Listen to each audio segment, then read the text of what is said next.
রাধে রাধে বন্ধুরা, আজকে সকালে নতুন আলু এনেছিলাম, সেটা দিয়ে আজকে দম আলু বানিয়েছি, ভাত করেছি।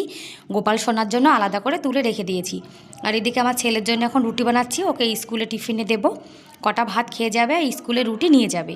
তারপরে আমার গোপাল সোনাকে যে এখন সেবা দিয়ে দিচ্ছি। গোপাল সোনা সকালের সেবা।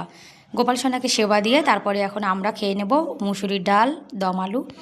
মুসুরির ডাল তো আর গোপাল সোনাকে দেওয়া যায় না, যার জন্য দেওয়া হয়নি। এখন জামা কাপড় ধুয়ে নিচ্ছি, কটা পাতলা কম্বল ছিল সেগুলো ধুচ্ছি। এই 7-8 দিন ধরে মোটা মোটা কম্বল ধুয়েছি, সোয়েটার ধুয়েছি, অনেক কিছু ধুয়েছি। ব্যাস এই পাতলা কম্বল দুটো বাকি ছিল, সেই দুটোই যে ধুয়ে দিচ্ছি। আর বন্ধুরা, ভিডিওটি কেমন লাগলো কমেন্ট করে অবশ্যই জানিও। ভালো লাগলে প্লিজ এটা লাইক করে দিও। আমাদের এখানে তো অনেকটা শীত পড়ে গেছে, যার জন্য কম্বল, সোয়েটার, তারপরে এই যে জুতোগুলো কিন্তু ধুয়ে দিয়েছি। রোদ্দুর কিন্তু ভালোই উঠেছে, তাড়াতাড়ি শুকিয়ে যাবে। আর এখন বসে বসে একটু লস্যি খেয়ে নিচ্ছি।